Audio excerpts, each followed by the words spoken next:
Let's continue today with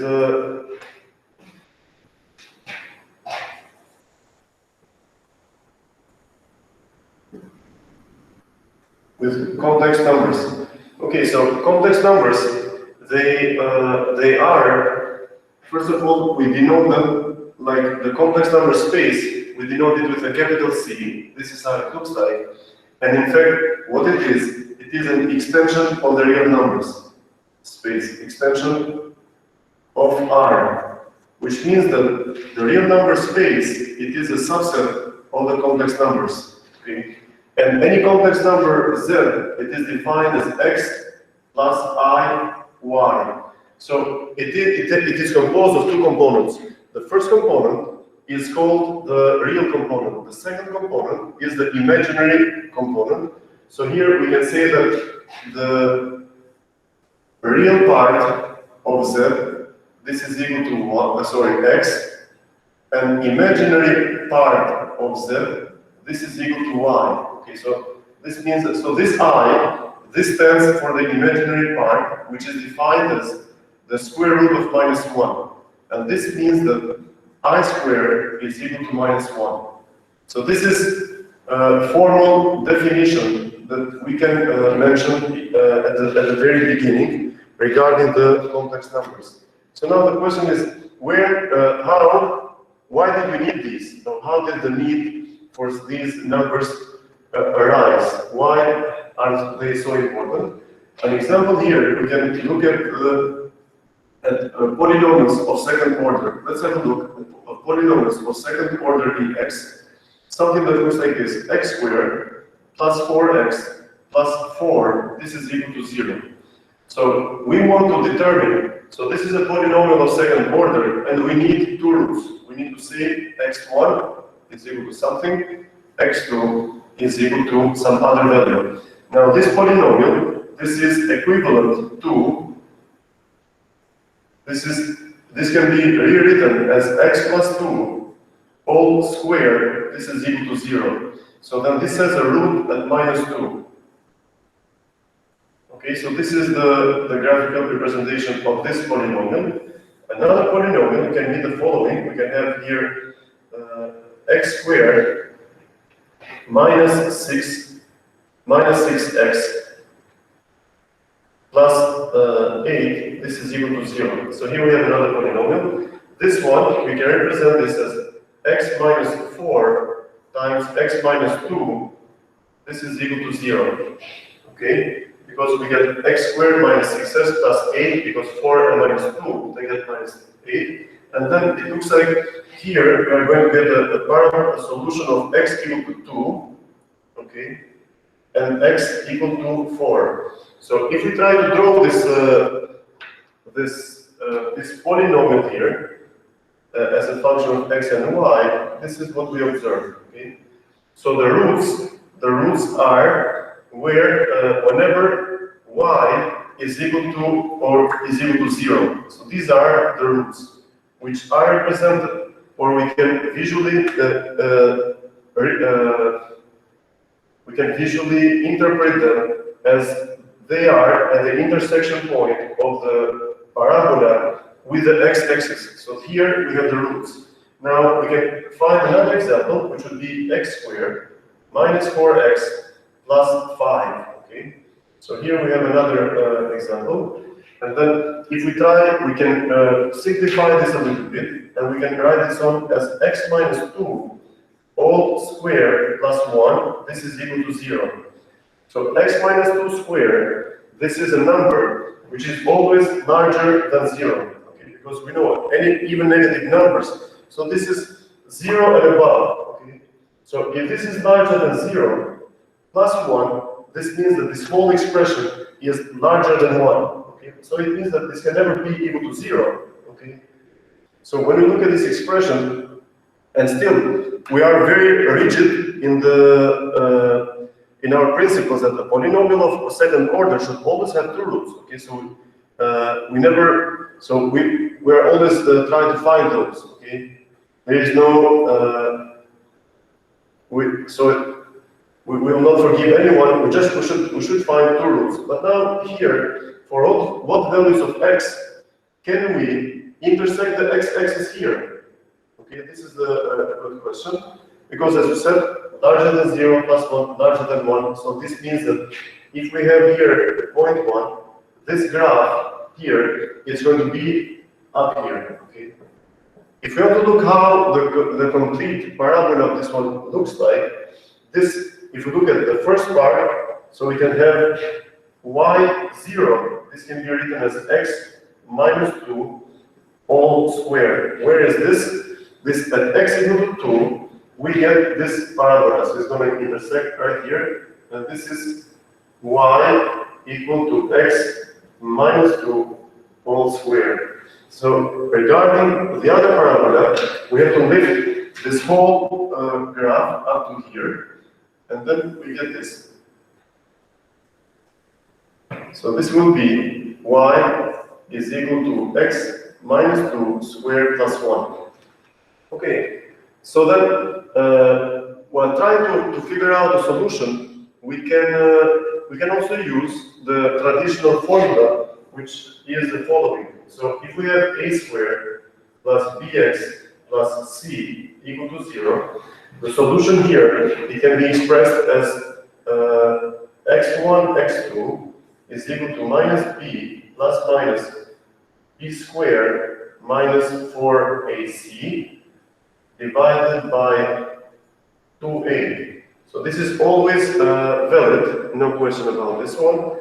And then if we substitute the respective values which are given here, we get that x1, 2, this is equal to minus b, so this will be 4 plus minus the square root of b squared minus 4ac. b is 4, so we get 16 minus 20, divided by 2a, which is 2. Okay, so this is what we get here. And then we find that 16 minus 20 is minus 4, so this will be equal to 4 plus minus the square root of minus 4 divided by 2. Then we move again, we say that 4 plus minus the square root of minus 1 times the square root of 4 divided by 2, and this is equal to 4 divided by 2, this is 2, plus minus square root of 4 is 2. So they cancel out and we get 2 plus minus the square root of minus 1. But then we come to this initial definition here, where we say that the square root of minus 1, by definition, is equal to I. Okay? So this is one of the most amazing mathematical constructs ever. So we find that the roots are x is 2 plus minus I.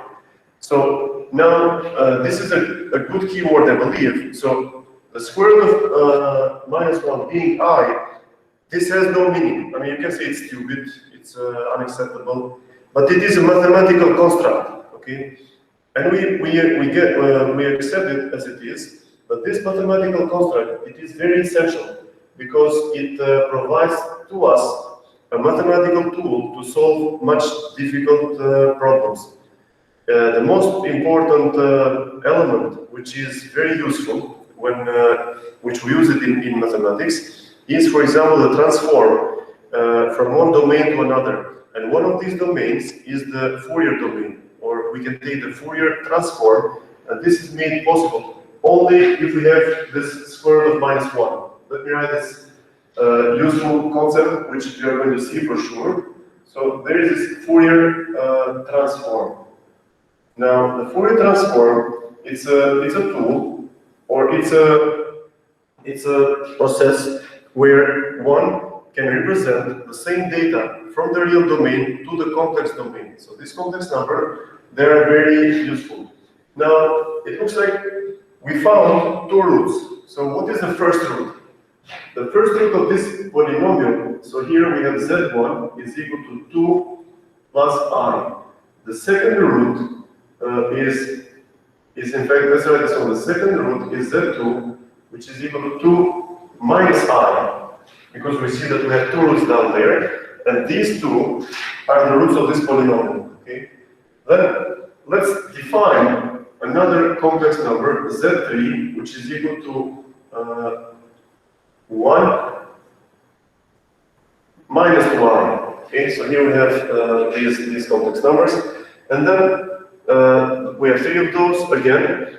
The real part here is 2, here is 2, here is 1. The imaginary part here is 1, minus 2. Okay, we're asking about the imaginary part.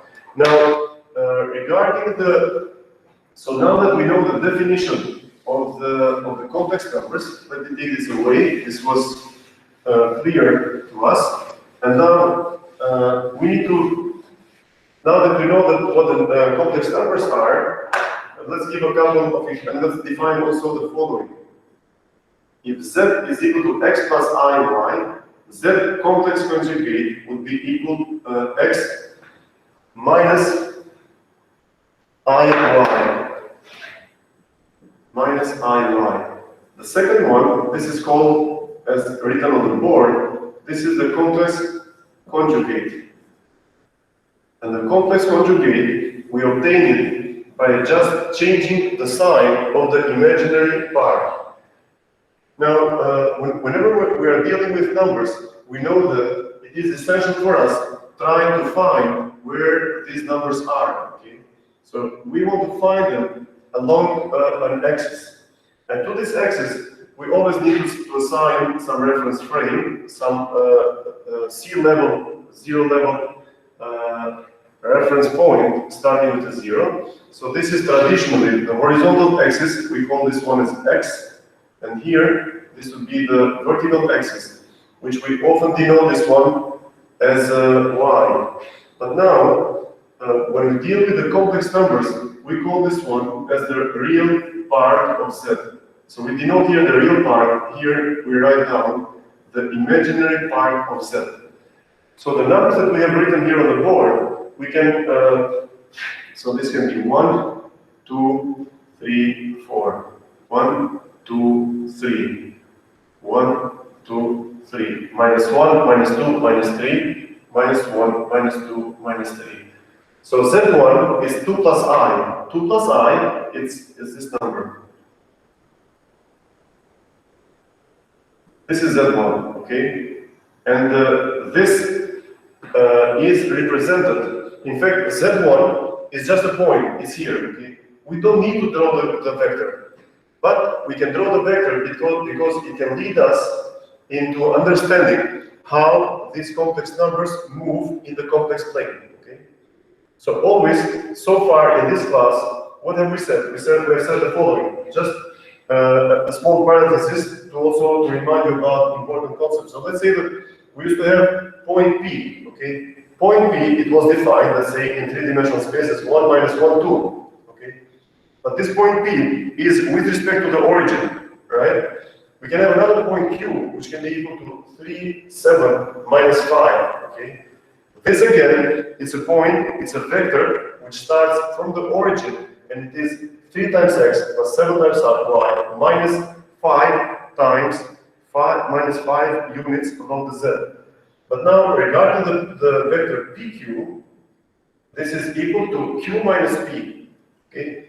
Now we have pq, which is not with respect to the origin, but now we have the following. What is q minus p?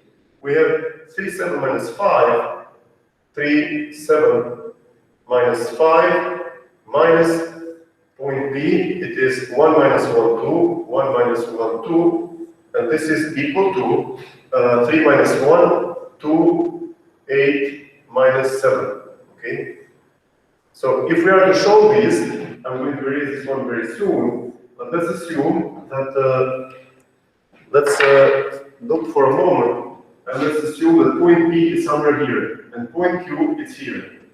Then point P is like this, point Q is here, and PQ, it is Q minus P. What is Q minus P? Q minus P is, this is the vector Q, and what is minus P? Minus P, it's a vector which extends like this, okay? And then, when we see two vectors that are listed like this, which means that it starts here, it ends here, it starts here, it ends here, we know that two vectors that extend like this, what is the summation of these two vectors? It's this one, okay? So we can say that this was a very small parenthesis. So this is a vector PQ. So PQ, it should be equal to Q minus P. And now, why did we need to discuss this parenthesis? Because even when you consider these complex numbers, Z1, Z2, Z3, they are points in the complex plane, which are shown in here. And we don't need to put the vector, but it is very helpful for us to follow some of the arguments that we're going to discuss again later. So now, this is Z1. What is Z2? Z2, now this is not to scale. Wait a second. So this is more something like this, this. So this is 2 plus I. 2 plus I is there. 2 minus I, it is here. So this is Z2. And by the way, it looks like Z2 is in fact the complex conjugate of Z1. So Z2, it is equal to Z1 complex conjugate. Because the only difference between those two is changing the sign. And in this plane, it looks like the complex conjugate, it is a reflection of the initial point with respect to the x-axis, or with respect to the horizontal axis, which in this case, it is the real part of Z. Okay, then the next step that we need to discuss is how these complex numbers can be added or subtracted. Now, the addition and subtraction of the complex numbers, it is done as follows. We add up together the real parts, and we add up together the imaginary parts. This is how we do it. So let's see here, Z1 plus Z2, this is equal to what? This is 2 plus I plus 2 minus I, this is equal to 2 plus 2, 4, I minus I, 0, this is 4, done. Z1 plus, or let's do it like plus 0 times I, which is 4. Then Z1 plus Z3, this is equal to 2 plus I plus Z3 is 1 minus 2I, 1 minus 2I, and this would be equal to 2 plus 1, this is 3, minus I. Okay, so this is how we can add this together. The subtraction is also similar to these. And now, after this subtraction, we can define also the multiplication. So let's take this away slowly. So this was how the addition goes on. Let's see what is the multiplication. Multiplication, let's do this one by examples. Let's try to multiply Z1 with Z3. So here we have a complex number Z1 times Z3. This is equal to 2 plus I times 1 minus 2I. 1 minus 2I. And this is equal, so we have two terms. So this is the same as A plus B times C plus D. So we're going to get AC plus AD plus BC plus BD. So we get 4 terms. Now let's see what these 4 terms are here. We get 2 times 1, this is 2. 2 times minus 2I, minus 4I. And then we get 1 times I plus I.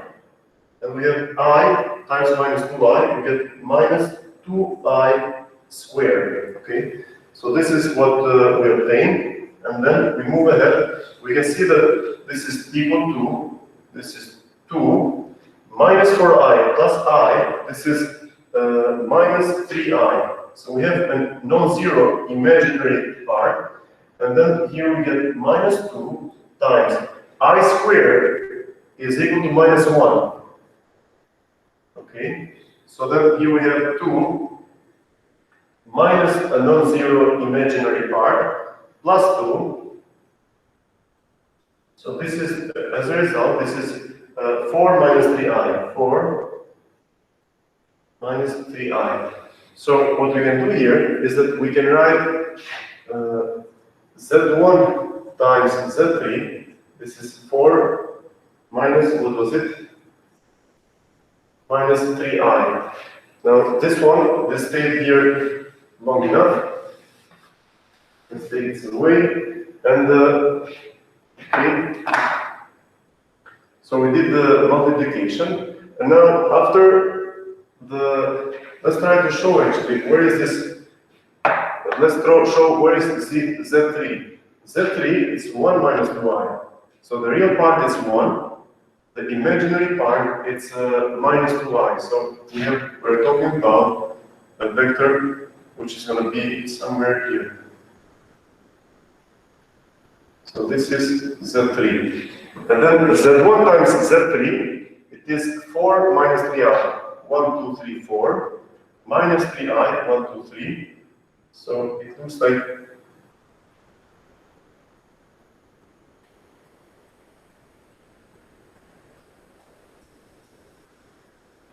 so this vector here, this is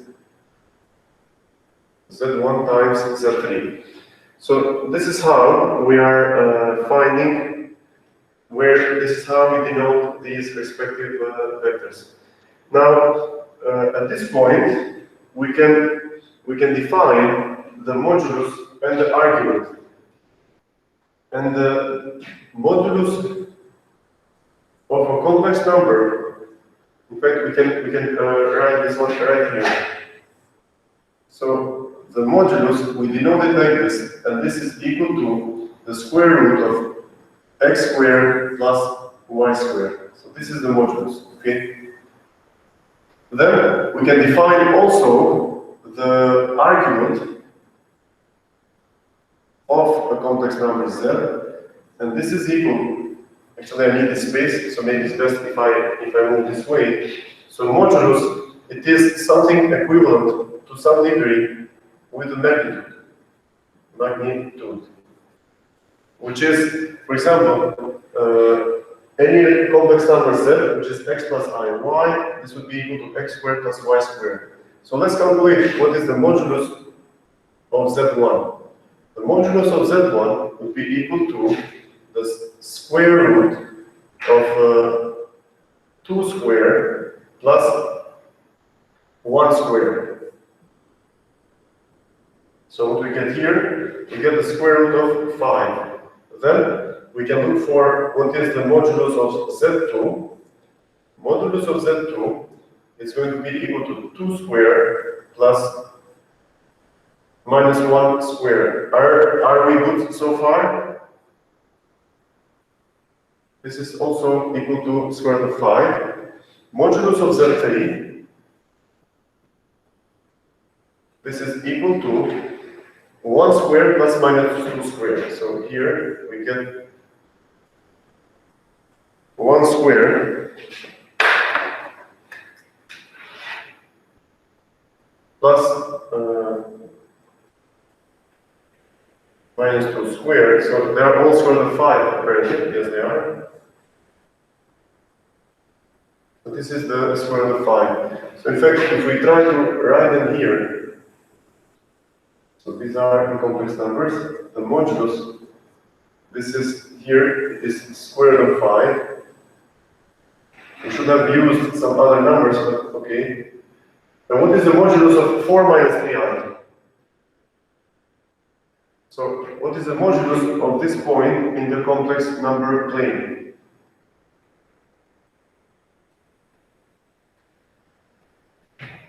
Any answer?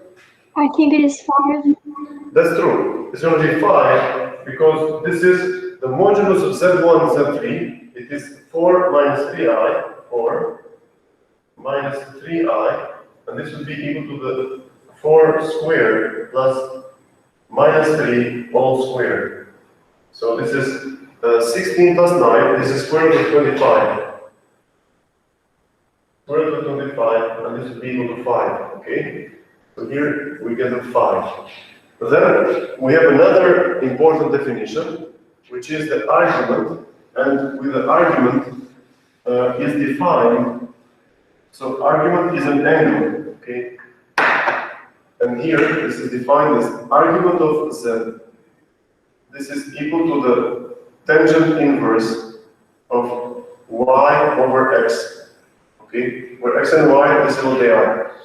So in this case, this looks like the argument of 2 plus I, argument of 2 plus I, this is equal to the inverse tangent. Can you calculate this one using a calculator? Tangent inverse of 1 over 2.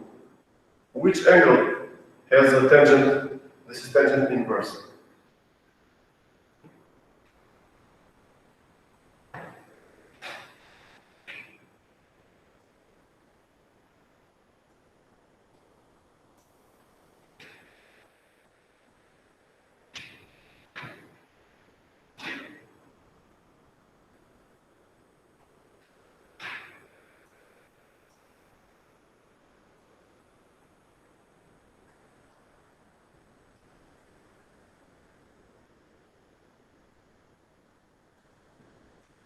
So, what is this tangent? What is the angle here? So, this should be equal to some theta. And here, if we apply tangent of tangent inverse of 1 over 2, so we just multiply by an inverse function of tangent. You see this expression? You multiply from both sides with the tangent function, and what we get is the following. We get tangent times tangent inverse, they cancel each other because they are f inverse functions. So we get here 1 over 2 is equal to tangent theta. So we are looking for an angle theta, which is the tangent 1 over 2. Where is this tangent 1 over 2 here? It is this one unit divided by, or this vertical distance divided by the horizontal one. Someone can find this one? If you use your calculators.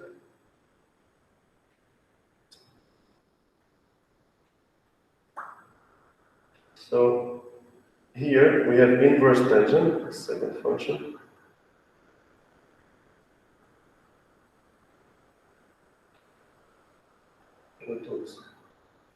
Second function tangent.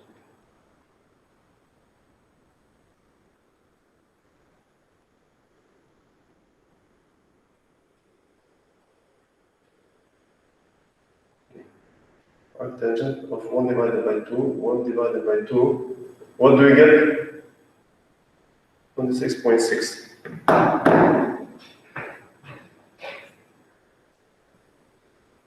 We get 26.6 degrees.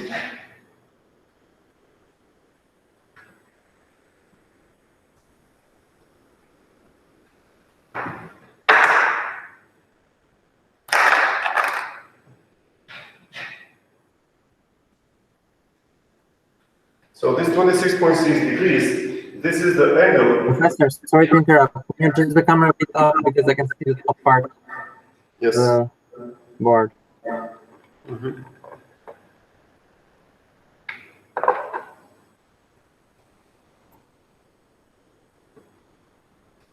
Okay. Maybe I can do this also. And use the reflection using the principles of optics. It's good now, thank you. No, okay, that's fine. So apparently, we notice that for Z1, we have we can define a length which is square root of 5, and here we have an angle which extends 26.6. Okay. Then we can look for the argument of Z2, and the argument of Z2 is going to be the negative of this number, so this is going to be minus 26.6 degrees. And then we have Z3, which is 1 minus 2i, and here we can write the following. We can say that tangent inverse of, so we're looking for Z3, right? This is minus 2 over 1, because we take the ratio of the imaginary part over the real part. So what is the tangent inverse of minus 2?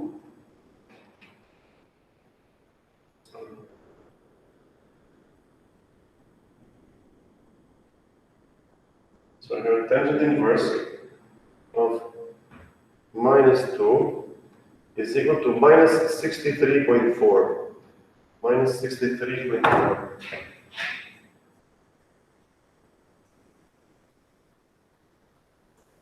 Okay, then we have this Z1 times Z3 is 4 divided, so here, then we find what is the tangent inverse of minus 3 divided by 4, minus 3 divided by 4, and this will be equal to tangent inverse minus 3 divided by 4. Here we get 36.9 minus 36.9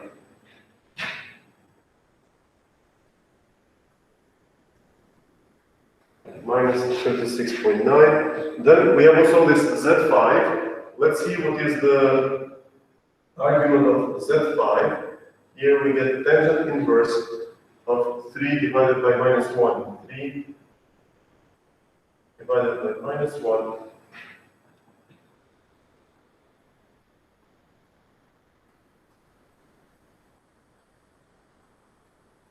It's minus 71.6, minus 71.6. And then we don't know the modulus of Z5, but the modulus of Z5, it should be 1 squared plus 3 squared. This is square root of 10. Okay? So we found these, and then, so we learned about the modulus and argument. Then we have some important properties, which are the following, which is that the modulus of Z1 times Z2, this is equal to the modulus of Z1 times the modulus of Z2. So we just multiply the magnitudes, and then this is what we get. And let's not forget the modulus, what they are, and actually we're going to draw this Z5. Z5 is minus 1 plus 3i. So it's going to be this number right here.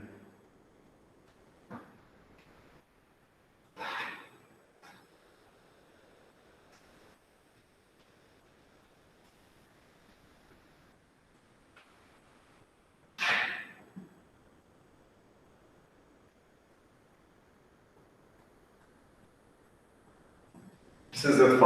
Okay. Then, okay, so let's move fast here. Z1 times Z2 is the modulus. And by the way, let's have a look here. What is the modulus of Z1 times Z3?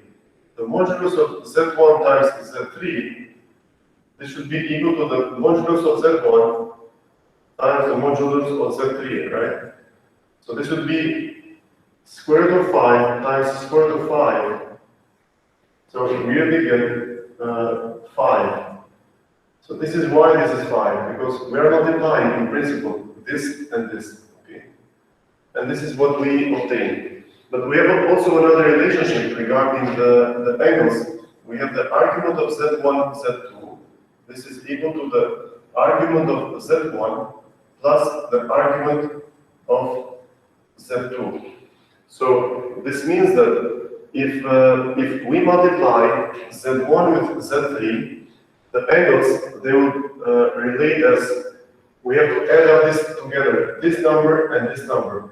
If we do that, we can, let's see, so we have here 63 minus 63.4 minus 26.6, here we get an 8263.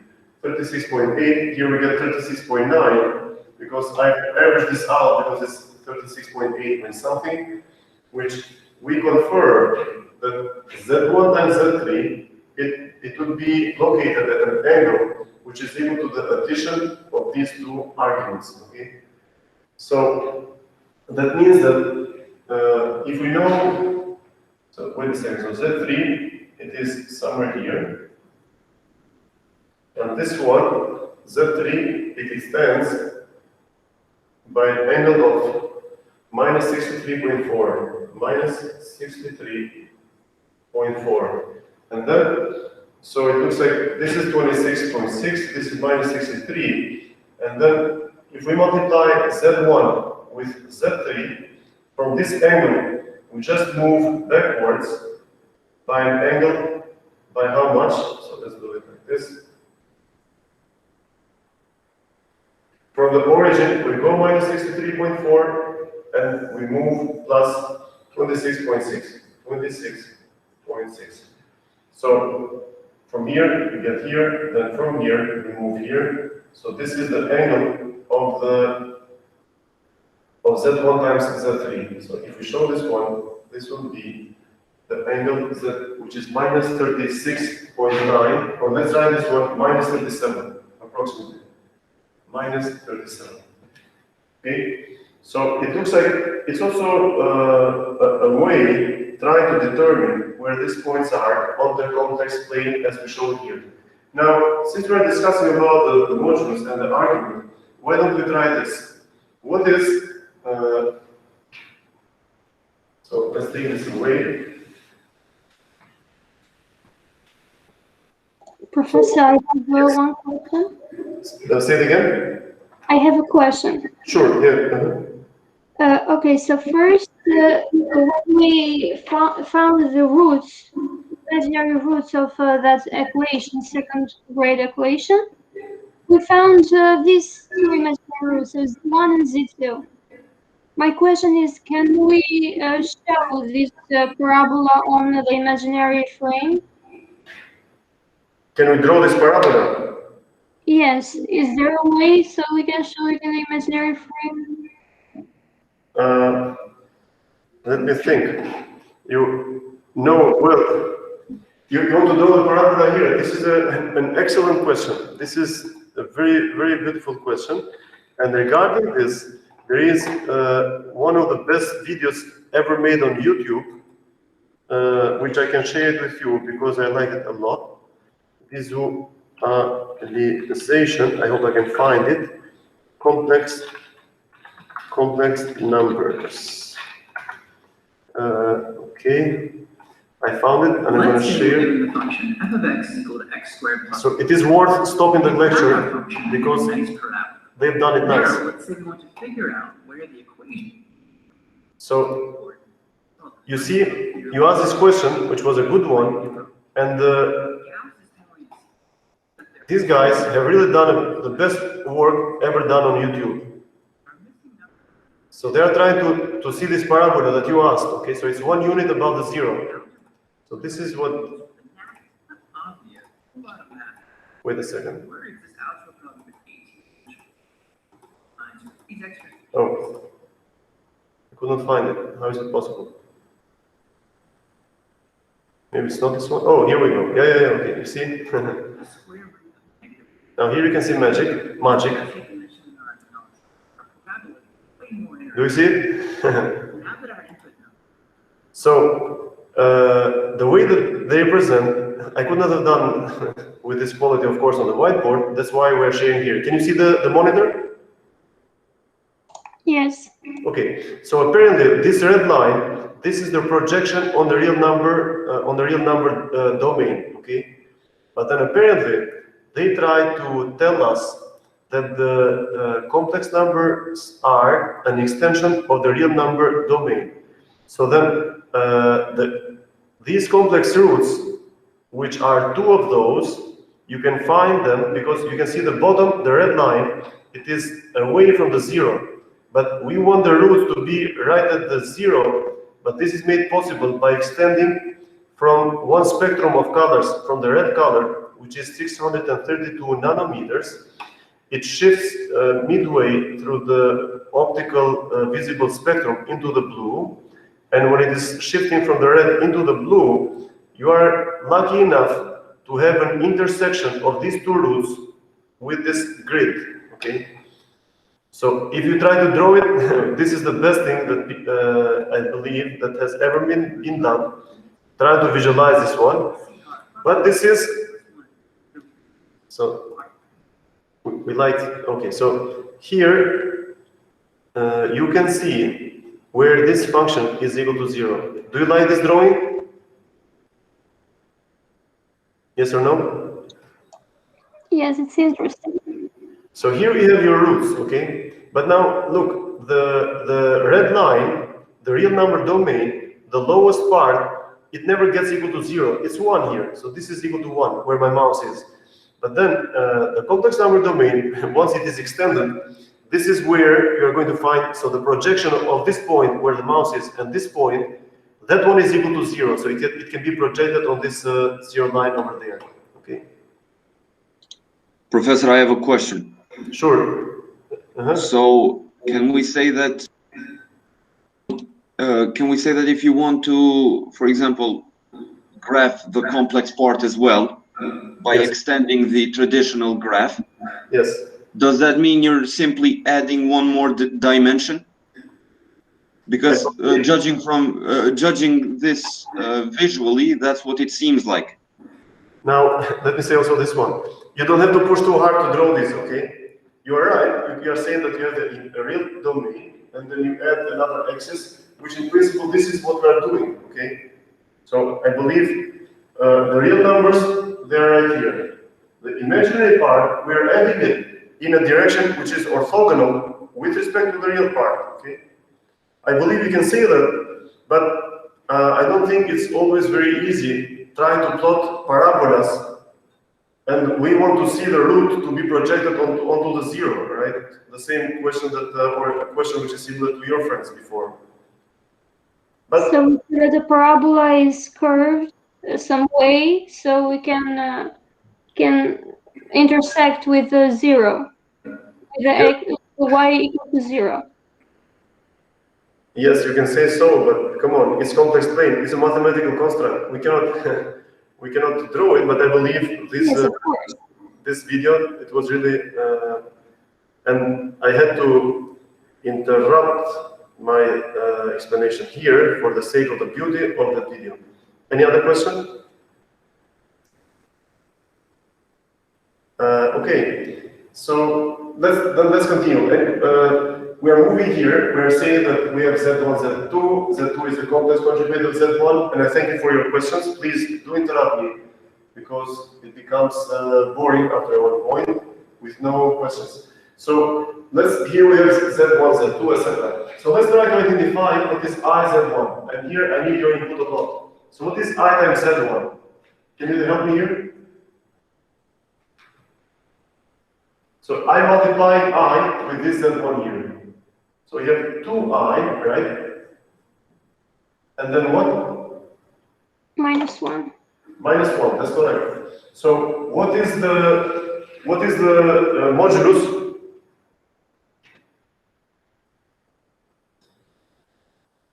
Professor, sorry to interrupt, but what does it mean I is Z1? I multiply, so it means this. I multiply Z1 with Z3, right? So I multiply this with this. But IZ1 is, I have a complex number Z6, which is equal to I, okay? And I want to multiply Z6 with Z1. Is it clear? So this is equal to 2 times I, this is 2I, plus I squared. I squared is minus 1, so this is 2I minus 1, okay? Are we good? So let's find the modulus. You mentioned that this is square root of 5. It will be, because it will be 2 squared plus 1 squared, square root of 5. What is the argument? This is the argument, it will be the ratio of 2 divided by minus 1, so we have minus 2.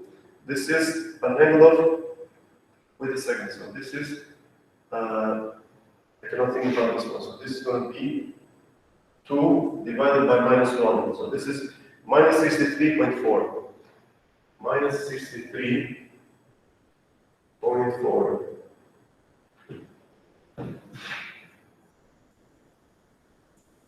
This is minus 63.4, but this angle, the tangent,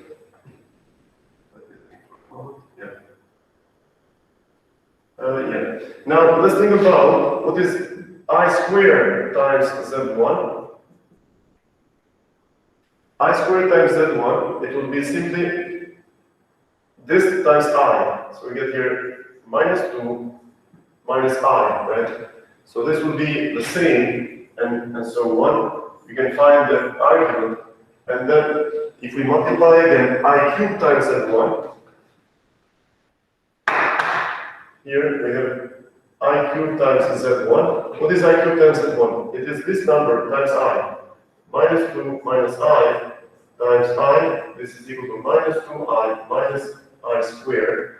So this is equal to 1 minus 2I. This is equal to 1 minus 2I. What is I to the power 4 times Z1?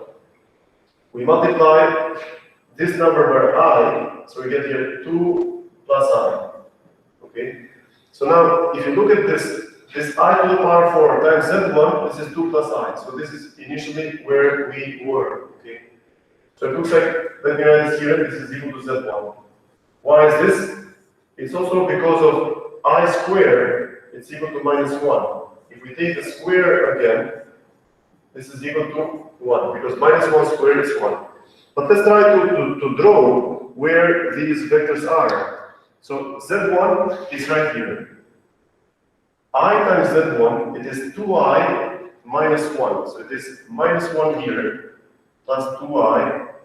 So it's going to be this vector here. Okay, so this is Z1, I, Z1. Then we have I squared Z1, it's minus 2 minus I, it's minus 2 minus I. So it's going to be here, this is I squared Z1. Then I cubed Z1, it's 1 minus 2I, 1 minus 2I, so it's in fact this one. Why did we draw this one before? Did we need it before? Okay, it's Z3.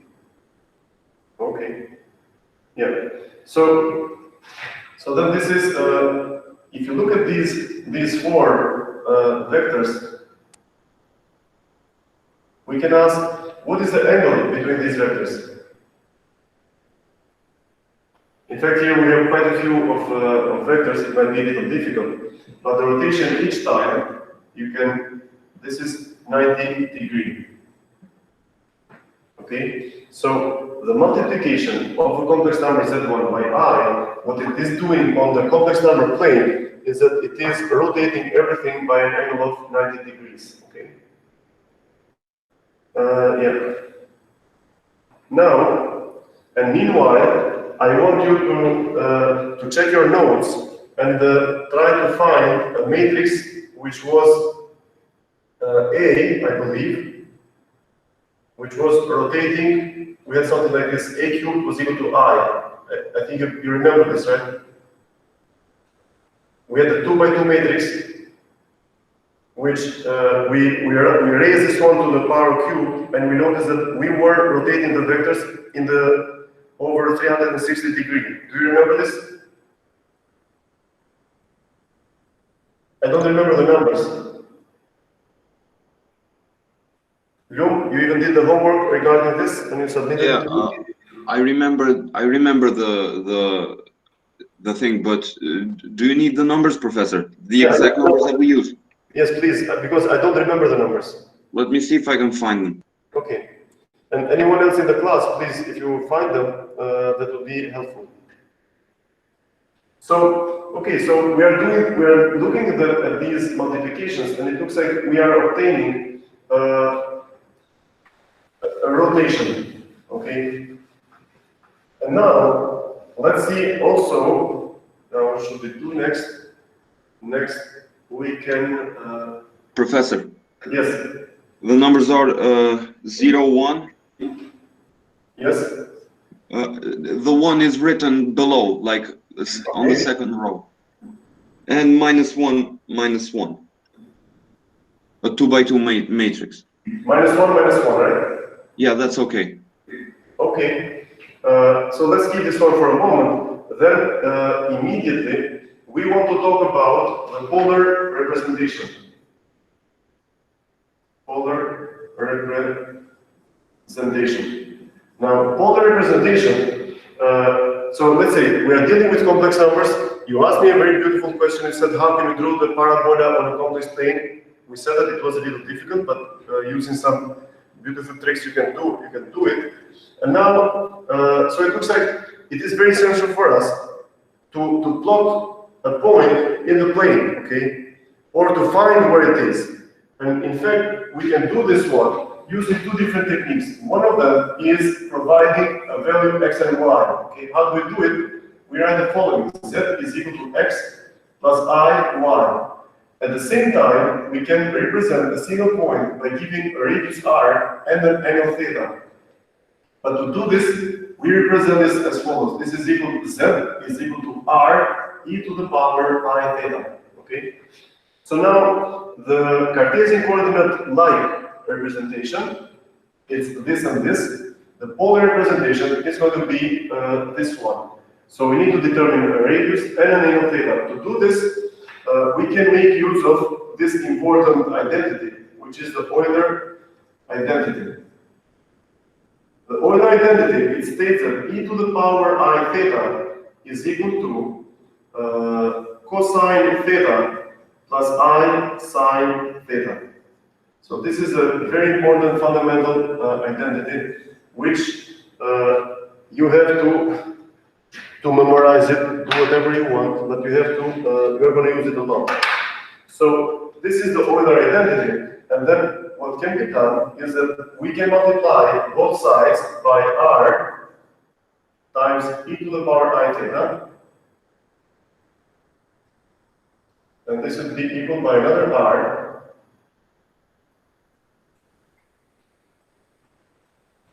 cosine theta plus I r sine theta. So it looks like this is a true representation of any complex number if we represent it like this. Now let's try to see how this can be done. In fact, this r, this is the modulus of z. So any complex number z, we want to write e to the power I theta, but the r is in fact the modulus of the complex number. And here we have e to the power I, and theta, this is the argument of z.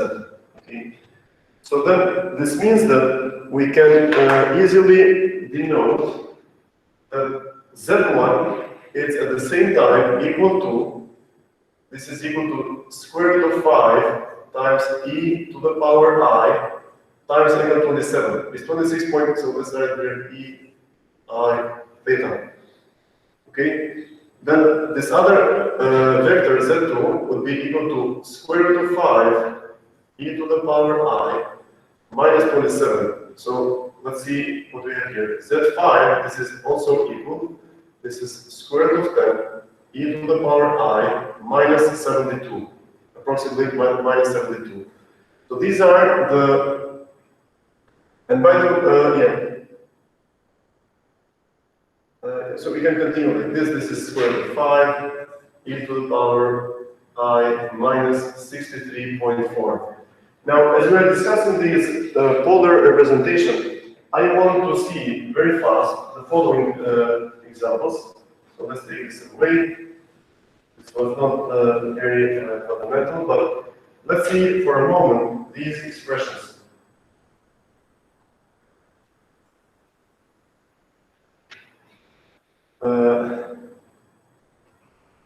So we may have y.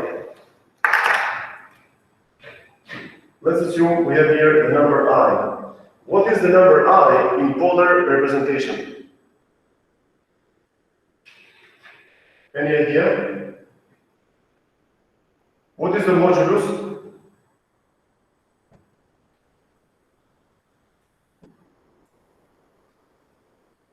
So, what is the magnitude or the modulus of I?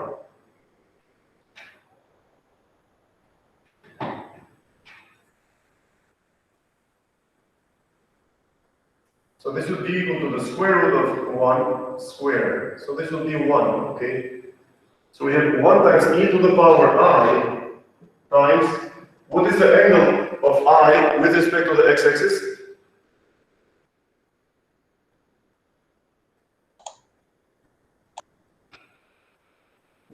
This is 90, right?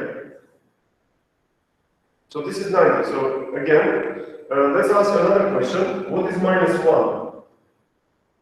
So this is the, we know that the horizontal axis is the real numbers. So what is minus 1 in the polar representation. What is the modulus of -1? It's 1. So here we have e to the power I times 180 degrees. Okay, this is -1. Another question is, what is -I? -I, it has a modulus of 1 again, and we can find it if at an angle of so this is I, -1, and here we have 1.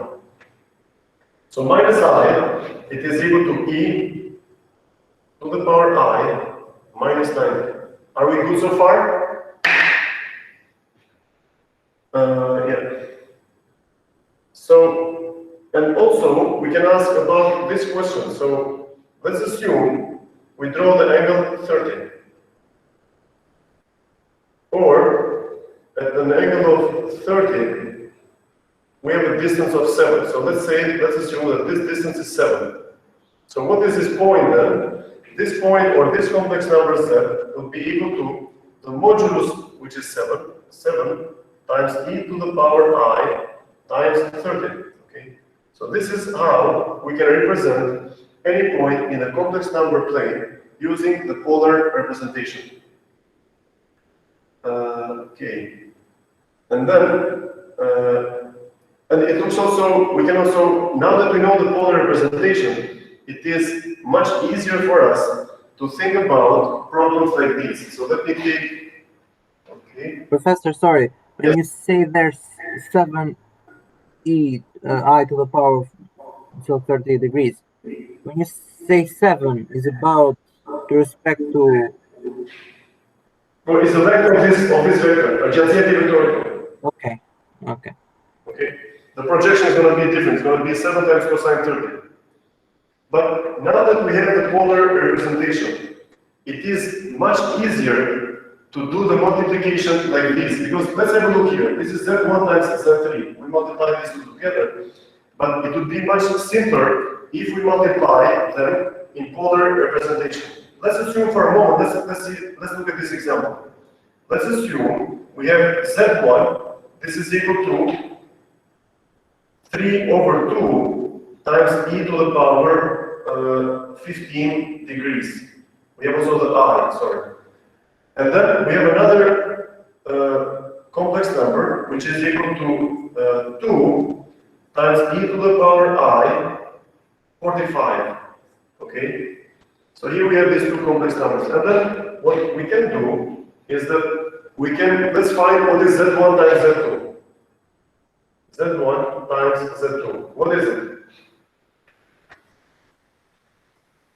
So it's going to be 3 over 2 times e to the power I 15 times 2 e to the power I 45, right?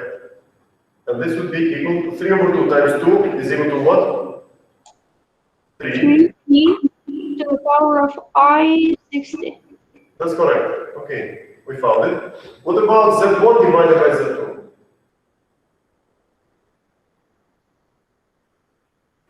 This would be 3 over 2 e to the power I 15 divided by 2 e to the power I 45. So what is 3 over 2 divided by 2? What is it?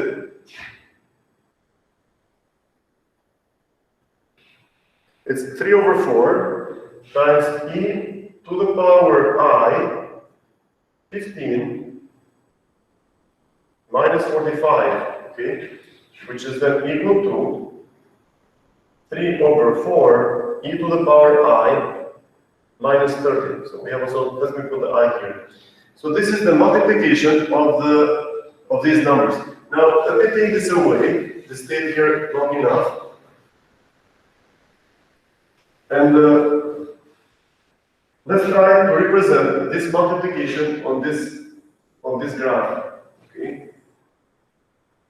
So z1, it is 3 over 2 times e to the power 15. Now let's try to do a good job into, so this is, I'm trying to draw an angle of 45.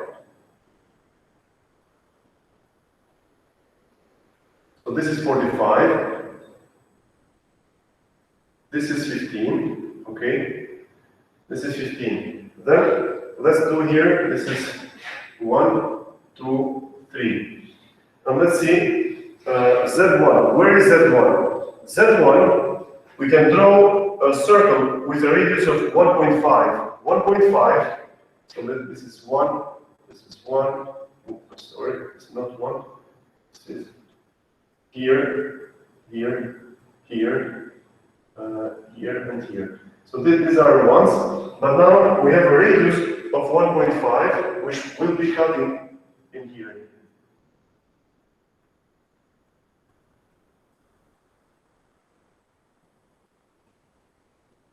Okay, this is where we have to find Z1. Where is Z2? Z2, it is located at a distance. You can draw a circle which has a radius equal to 2. This is where Z2 is going to be. So this is 2.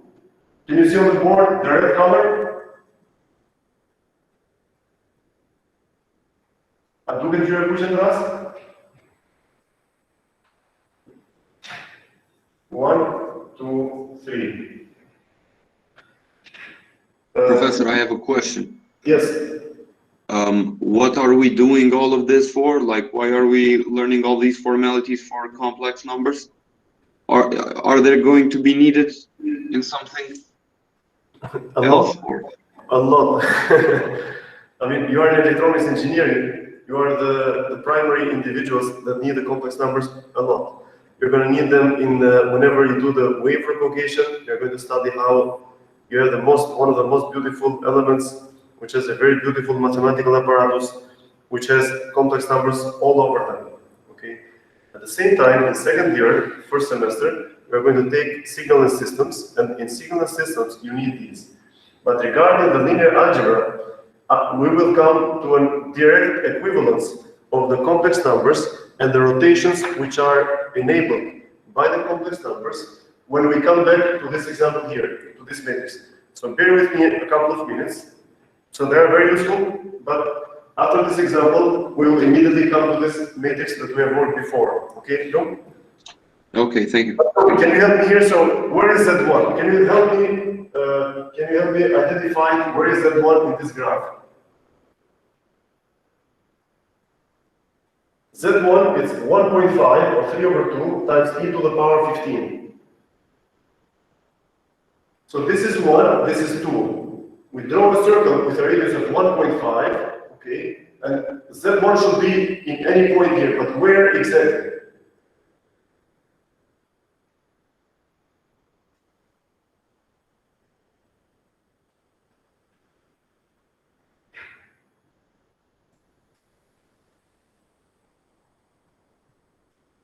So this should be at an angle of 15. So this is Z1, okay? So we draw a circle with a radius of 1.5, and we find our point at an angle of 15. You see, we extend by 15. This is Z1. Where is Z2? Z2, it is located at a distance of 2 units from the origin, so we can find it anywhere on this circle with radius 2. So this is 2, 2, minus 2, minus 2. And here we have minus 1, minus 1, 1. So Z2 is 2 times e to the power 45. So this is the angle of 45 degrees. So this is Z2. Okay?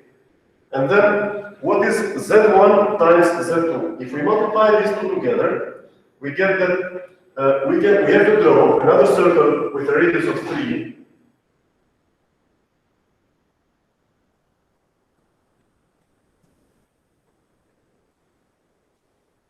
Okay? So this is another concentric circle with a radius of 3, but the product of Z1 times Z2, it will be found at an angle of 60. Why? Because we have to add the arguments. So this is 45, then the 60 is going to be somewhere here. So the angle 60 is this.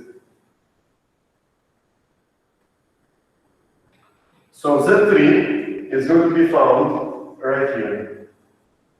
Not Z3, sorry, Z1 times Z2. So we multiply this number by this number, we get this. How did we find it? We multiply the radiuses and then we add up the angles. So Z1 had an angle of 15, this one 45, we add them all together, this is what we get. And then, what is Z1 divided by Z2? We get a circle with a radius of 3/4, so smaller than 1. So we can draw a circle, which is somewhere like this. Okay? And then, the ratio of these two numbers, this and this, is found on the circle at an angle of minus 30 degrees. Minus 30, it's an angle which looks like this, so it's here. So, this point is Z1 over Z2. And this point is Z1 times Z2, okay? And here, this is Z1. And here, this is Z2.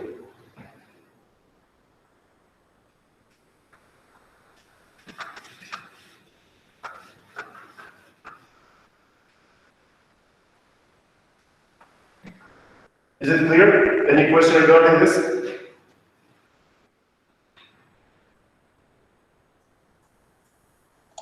I think it's clear. Okay, thank you. Thanks, Zafora. Then let's have a look here, having this initial matrix, and let's see what this initial matrix. Now we are forgetting for a moment the complex numbers.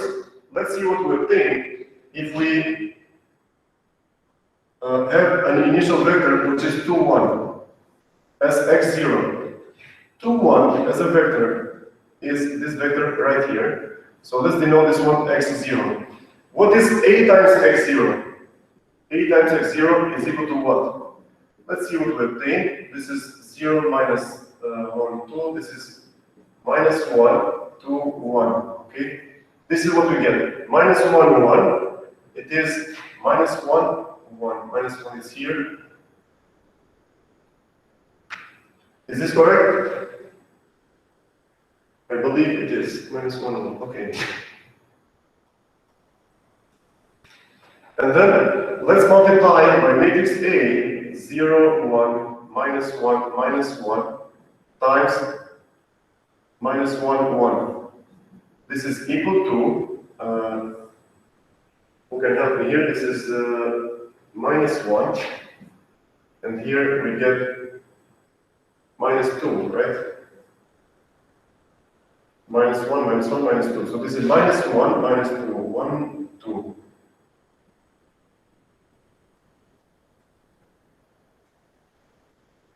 So this is x0. This vector is equal to a times x0.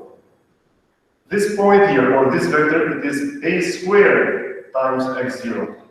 And let's multiply again with this 0, 1, minus 1, minus 1. We multiply this with minus 1, minus 2. So here, what we obtain is 0, 2. This is 2, and this is minus 1 plus 2, 1. So we get 2, 1. Where is 2, 1? 2, 1 is right here. So this x0 is equal to a to the power 3 times x0. Okay? So it looks like by multiplying with the matrix A, we obtain this beautiful picture here. And then it looks like the a to the power 3, this is equal to the identity matrix. Okay? And a to the power 3, what it did, this rotated the original vector by an angle of 360 in 3 subsequent rotations. So on average, the matrix A did a rotation by an angle of 120 degrees. Okay? And now, I can ask you the following question. What are the eigenvalues of the matrix A? I give it as a homework, and one of you in the class sent me the answer. It was like a... the professor, the eigenvalues, those with lambda, right? Yes, we're talking lambdas, yes. Okay. So we're asking about the lambdas. So how do we find the eigenvalues? We write the following: A minus lambda I and this would be equal to 0, 1, 0, 1, minus 1, minus 1, minus lambda 0, 0, lambda, and this is equal to 0 minus lambda, this is minus lambda, minus 1, 1, minus 1, minus lambda, okay? Then the determinant of this expression should be equal to 0. So we get here lambda times this, we get lambda times lambda plus 1, this is equal to 0. So here we have lambda squared plus lambda plus 1, this is 0. I believe this is correct. 1, lambda plus 1, yeah. So now lambda 1, lambda 2, they are equal to lambda 1, lambda 2, they are equal to minus b, minus 1, plus minus b squared minus 4ac. So here we get square root of minus 3 divided by 2. Okay, so here we get minus 1 over 2 plus minus I square root of 3 over 2. Okay, and then we can try to remember that e to the power I theta can be written as cosine theta plus I sine theta. Okay, so if we have this Euler notation, so this is the Euler identity, Euler. Can you find an angle that the cosine is minus 1 over 2?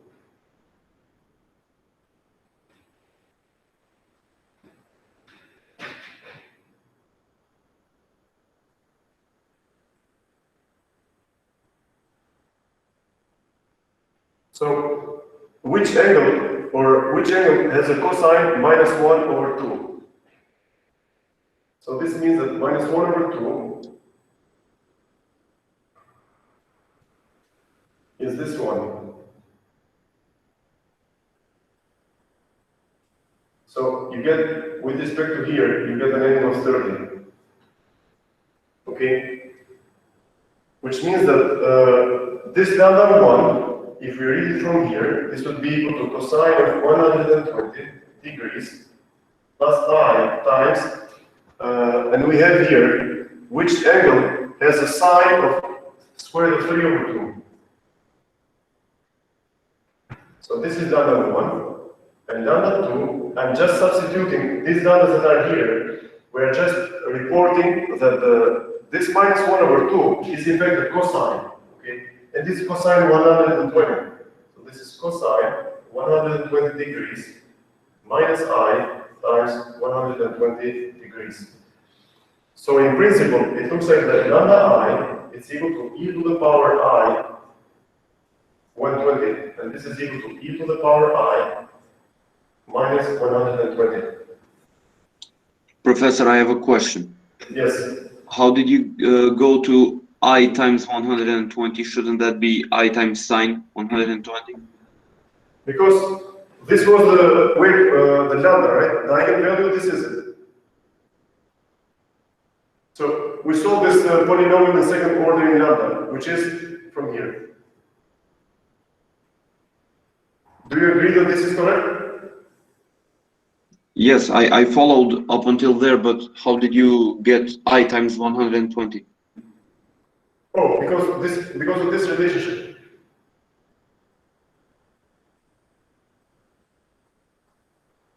Okay. But shouldn't you write times sine 120? No. Oh, yeah, this is wrong. Of course, this is a mistake. I forgot to write the sign here. This would be plus I sine 120 minus I sine 120. So is this what you're asking, I believe, right? Yes, that was my question. Okay. But if you remember, when we were discussing about this matrix, I think I told you that I asked you to find the eigenvalues of this matrix. And I don't know if you remember, but I mentioned something related to the eigenvalues of that matrix. Do you remember this? Yeah, I do, but I didn't actually look into that. Yes. But I remember. It's a little tricky, but yeah. But this is how we get this. Okay, so cosine of 120, it's minus 1 over 2, and sine 120, this is equal to square root of 3 over 2. Okay, so what we see here is that we can observe an equivalent behavior between the rotational matrix A with its own eigenvalues. Okay, so that's what we observe here. And what is interesting for you to do is the following, which, or maybe I can do it right away in here. And let me remind you about the pure rotation matrices. The pure rotation matrices, they are either like cosine theta. I believe you remember this, right? Minus sine theta, and cosine theta. No, is it? No, I think this is correct. So this is a pure rotation. What we mean with pure rotation, this means that we are kind of multiplying with I. So this is, let me write it like this. This is equivalent to multiplying with I, or also equivalent to I times 19. But focus on this one for a moment. And then what you can do is the following. Let's check. So we have a matrix A here. This is R, this is A, which is 0, 1, 0, 1, minus 1, minus 1. That's good. And then what are the, let's compare the eigenvalues of this and the eigenvalues of this. And we may find that the eigenvalues are both the same, which are these lambdas. Okay? Even though the matrix A, these angles here, they are not 120, because the angles are not equal to each other. So, but on average, they are 120. Do you have any question for what we did so far?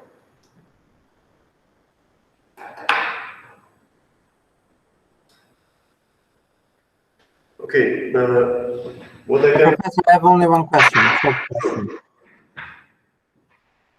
say. So, Professor, when you say this R, when you explain the R here, Yes. so we can find the cosine and the sine of one line, for example, and then how Yes. do we use it in exercise? Yes. And you can insert in there any angle theta. That will make possible the rotation. Okay. So, and also let's try to remember some angles which is they are easy for us. So where can I use some space? Let me use this. So what is cosine 45? It's square root of 2 over 2, right? What is cosine 30? What is cosine 30? Square root of 3 over 2. What is sine 30? It is 1 over 2. So we may have to remember this kind of values, okay? And any other question? So, Professor, we express the eigenvalues through the Euler's identity, but since there are imaginary units present, we can say that it has no real solution. The question that we did like weeks ago. No, the question we did weeks ago, it has eigenvalues are complex numbers, yes.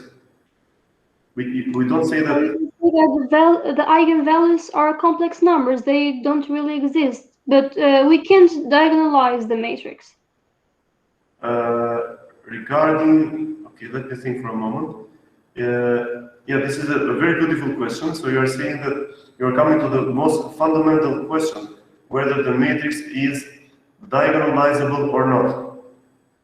Okay, so first of all, let's say that if a matrix has eigenvalues that are complex numbers, there is no problem about it. It's the only practical representation is that this is a rotation matrix. Okay. Otherwise, if it is a rotational matrix, what happens is the following. So this is something beautiful about the complex numbers, but I need some space to show this. So the thing is that if we have real numbers, 2 to the power n, this diverges to infinity, because this number increases exponentially, okay? So this is bad. But any complex number, like I to the power n, this never diverges to infinity. It is good to work with these, even in the limit of n goes to infinity, no problem, we have an oscillatory behavior. Okay, so this is, from the practical perspective, you can assume the following. In the eigenvalue, it's a complex number, the matrix, it includes a rotational, it's a purely rotational one. And as you can see from here, it is periodic, okay, so it is really oscillating. So you can do the following. What is a to the power 129 times x0? What is this, Isabel? Can you find this? Once again, Professor, because I was taking notes. So what is a to the power 129 times x0? What is this equal to? Minus x0 maybe. Let's see. We know that a to the power 3 is the identity matrix, which means that you apply it once, so you start from this x0. 1, 2, 3, you are back. The result is one of these vectors, possibly. But we need to find how many times A3 is inside this. Okay. So what is 43 times 3? It's 129, right? Yes. Okay, which means that if we multiply x0 with 129, it will be x0 again, okay? Because that means that a cubed, this is identity matrix. 1, 2, 3, you are here. 1, 2, 3, so you're doing this 43 times. You are rotating by 360 degrees, you come back here. So this is equal to x0, okay? So this is an oscillatory matrix. This is what we want to say here. Similarly, what is a to the power 132 times x0? No, let's give this one 31. So this is equal to a to the power 129, which is the identity matrix, okay, times a squared times x0. What is a squared times x0? Let's see. You start from here, 1, 2. So it is minus 1, minus 2. We found minus 1, minus 2. Okay. Are we good? So as a conclusion, we say that if the eigenvectors of a matrix are imaginary numbers or complex numbers, then the matrix is a rotational matrix. Yes. Okay, thank you. Yes. You're welcome. Things, we have larger generalizations. If we have matrices which are 4 by 4, it can have both complex eigenvalues and real eigenvalues, and that is slightly different. But if it is a 2 by 2 matrix, which would correspond to rotation in the R squared domain, then you can always say that, okay? But yeah, so what I wanted to say, the reason I wanted to mention this, it was just to see the equivalence between the complex number and the matrix rotation, okay? Any other question? So, Professor, with these eigenvectors, we find the rotational matrix for... Yes. This, okay.